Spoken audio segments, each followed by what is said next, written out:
Jika Islam itu rahmatan lil alamin, rahmat bagi semesta alam, kenapa ada banyak negara Islam yang masih penuh konflik, bahkan tertinggal dibandingkan negara-negara baju yang kebanyakan non-Muslim? Dia memberikan contoh waktu itu, contohnya Jepang. Ya kan? Kalau Allah Maha Pengasih dan Penyayang, kenapa juga ada perintah-perintah dalam Islam yang terlihat keras? Seperti hukuman potong tangan untuk pencuri, atau hukum rajam untuk penzina, seperti itu. Nah, ini jawabannya juga bisa kita kembangin karena ada dua pertanyaan praktis di sini. Yang pertama adalah kenapa orang-orang Muslim itu tertinggal. Kalau kita baca sejarah, ternyata dunia Islam tidak selalu tertinggal. Kalau kita baca sejarah, justru ada banyak sekali para ilmuwan Barat yang mereka seolah-olah ngomong begini, kenapa peradaban Barat itu berhutang pada peradaban Islam? Karena Islam adalah salah satu peradaban yang menjembatani peradaban Yunani sama dengan peradaban Barat modern. Nah, sehingga ketika di satu zaman pernah Islam tuh justru menjadi mercusuar dunia. Sampai sekarang masih ada beberapa sisanya, walaupun saya nggak berniat untuk bernostalgia ya. Misal contoh, hampir semua nama bintang-bintang di langit itu adalah dalam bahasa Arab. Karena orang-orang Muslim yang ngasih, misalnya contoh kayak Al-Karnar, lalu kemudian kayak apa lagi, bahkan Betelgeuse juga sama, dan segala itu banyak sekali nama-nama bintang-bintang di langit karena orang-orang astronom Muslim. Ada banyak sekali hal-hal yang kayak misalnya algoritma yang memungkinkan terjadinya komputer dan seterusnya, itu yang mempopulerkan angka 0 kan adalah Khawarizmi, akhirnya namanya abadikan dalam ilmu algoritma. Sebelumnya namanya aljabar. Tapi waktu itu orang Barat salah lihat bukunya, dia judulnya Al-Jabar wal Muqabalah, penulisnya Al-Khwarizmi. Orang Barat lihat kirain namanya Aljabar. Akhirnya namanya jadi algebra gitu nih, Aljabar. Tapi ternyata kita salah nih, namanya Al-Khwarizmi ternyata. Keren juga, baru tahu loh. Diganti jadi algoritma. Angka 0 yang memperkenalkan justru Al-Khwarizmi dari orang-orang India, diambil kemudian diperkenalkan di Barat sebagai angka 0 yang akhirnya menggantikan angka Romawi yang sangat rumit itu. Kita bisa bayangin turis 2024 pakai angka Romawi kan, itu kan lumayan. Kamera itu kan adalah bagian juga daripada pengembangannya Ibnu Al-Haisami misalnya. Ilmu apa lagi? Ilmu kesehatan, ilmu germ teori itu yang memperkenalkan orang Muslim, namanya Ibnu Sina. Ada beberapa yang lain juga, kimia itu juga memperkenal Jabir Ibnu Hayyan. Alkimia by the way itu bahasa Arab juga. Nah, artinya kalau kita lihat Islam nggak selalu tertinggal. Nah, pertanyaannya kapan Islam tertinggal? Ketika mereka terpecah belah. Ketika mereka terpecah belah dan menjadikan persis seperti kata Rasulullah yang Rasul khawatirkan, menjadikan dunia sebagai tujuan mereka. Maka mereka sudah lupa sebenarnya mereka hidup ini untuk apa. Maka akhirnya mereka terjebak seperti orang-orang zaman dulu terjebak. Persis ketika Barat, ketika itu terjebak dalam Dark Age. Nah, menariknya adalah kalau misalnya Cici mau search, Dark Age itu sama dengan Age of Faith. Ketika mereka kemudian menjadikan gereja, mohon maaf ya, ini aku cuma cerita sejarah tanpa bermaksud untuk apapun. Ketika waktu itu gereja dijadikan sebagai institusi yang cukup penting di dalam pemerintahan, itu satu tingkat di bawahnya landlord, itu adalah kaum gerejawan, di bawahnya itu ada kaum ilmuwan dan proletar. Nah, waktu itu sains hancur tuh. Karena gereja memaksakan dogmanya pada saintis, sehingga muncul revolusi Renaissance itu dan seterusnya. Nah, artinya di satu titik pernah Islam tidak di paling bawah dan Eropa tidak paling atas. Bahkan sejarah mencatat yang sampai sekarang misalnya ya, dulu pernah ada kekhilafan Islam yang membantu Irlandia ketika The Great Famine.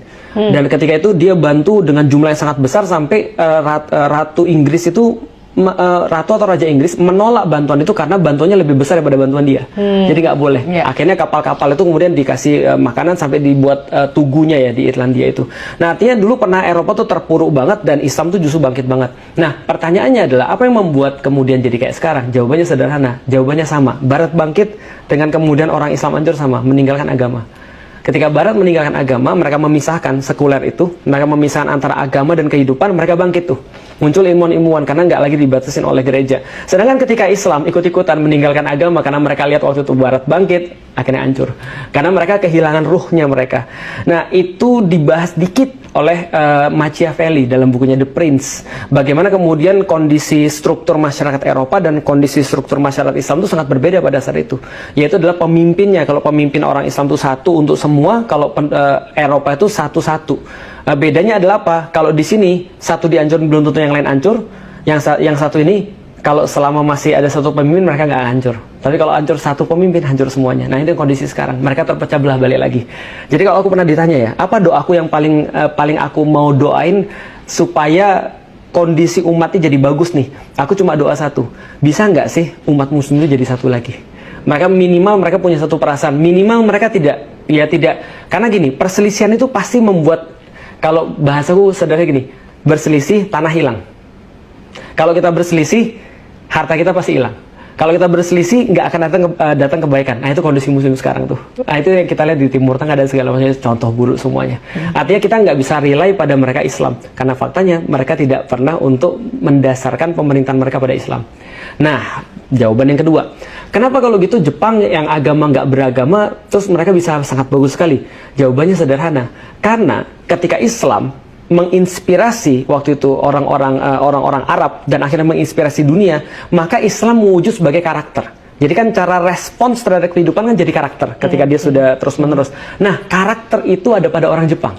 Karakter itu ada pada orang Amerika. Karakter itu ada pada orang mana lagi sekarang? Korea misalnya. Nah, karakter itulah yang sebenarnya kalau diterapkan manapun itu bangkit.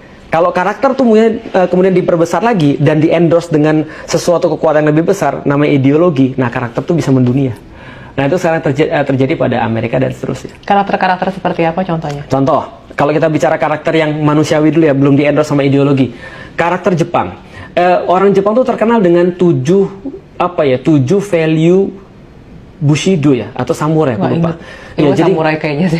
Jadi misalnya contoh ya, salah satunya truthful. Dia bilang jujur pada segala sesuatu. Iya. Jadi berkata jujur, berkata benar, itu adalah bagian daripada value-nya mereka. Apalagi yang satu lagi, selfless. Bahwasanya kita tuh tidak ada apa-apanya, harus menghilangkan keakuan. Bahwasanya kita nih hidup bukan untuk diri kita sendiri. Ada lagi service, melayani. Nah, itu yang jadi samurai. Kita harus hidup untuk melayani orang, melayani satu nilai yang lebih besar dan segala macam. Aku lupa tapi ada 7. Nanti boleh di search. Nah, ketika aku lihat itu Islami banget nih. Cuman kan kita kan nggak bisa gitu, nanti dibilang ngeklaim terus kan itu kan. Paham. Tapi kita lihat bahwa ya ini adalah karakter yang sama nih, yang muncul daripada satu keyakinan. Bedanya adalah kalau Islam dia meyakini karakter ini muncul daripada keyakinan bahwasanya dia berasal daripada Allah dan akan kembali pada Allah. Orang Jepang nggak meyakini itu. Artinya, coba bayangin ya Ci ya, orang Jepang cuma meyakini hidup cuma sekali, mati cuma sekali. Oh gitu ya, aku nggak tahu. Setauku sih begitu. Oke. Makanya ketika mereka gagal, mereka bunuh diri kan? Iya. Karena mereka malu kan. Walau kalau ada orang Jepang bilang ini salah, nggak apa-apa, langsung dikoreksi aja. Tapi setidaknya menurutku ya, orang Jepang nggak percaya afterlife. Kan yang percaya afterlife kan adalah orang-orang agama langit kan gitu kan ya. Orang-orang Kristen percaya afterlife. Orang Buddha, aku nggak tahu, kayaknya mereka percaya reinkarnasi ya. Kecuali kalau misalnya sudah benar-benar hebat, mereka naik ke surga yang tertinggi, betul. Nah, artinya kemudian kalau orang-orang Muslim ketika dia meyakini sifat ini dan dia yakin bahwa ini adalah untuk afterlife, harusnya dia bisa lebih powerful daripada orang-orang Jepang karakternya. Kalau benar, artinya kalau itu belum terjadi, berarti kita belum benar. Karena dulu pernah terjadi begitu. Oke. Nah, ini sebenarnya balik lagi konteksnya kalau misalnya pemerintahannya itu under Islam misalnya. Oh yes, ngeri tadi ya? Kan ngeri nanti kalau ada hukuman apa atau main potong tangan, apakah akan se ekstrim seperti di masa lalu itu tuh gimana sih? Oke, bagus sekali. Aku pernah nonton film apa yang paling ditakuti oleh seorang cowok pada istrinya. Menarik tuh, karena waktu itu aku lagi mencari gini, di dalam Al-Quran tuh ada ayat begini, dan kalau kamu takut dengan istrimu, aku bilang, laki-laki takut sama istri, sebentar, apa yang bisa membuat laki-laki takut sama istri? Ternyata ketika dalam beberapa penelitian di barat sana, ada hal yang paling membuat laki-laki akan benar-benar hilang akal. Dia paling takut ketika istrinya apa gitu maksudnya. Bisa tebak nggak, Ci? Ketika istrinya apa ya? Apa tuh? Kira-kira apa yang paling membuat suami takut ketika istrinya ngapain? Istrinya selingkuh? Bagus. Itu jawabannya tuh. Oh iya bener? Di barat sana. Dia bilang kan ditanya nih, kamu paling takut ketika istrimu apa? Penelitian, dia bilang selingkuh.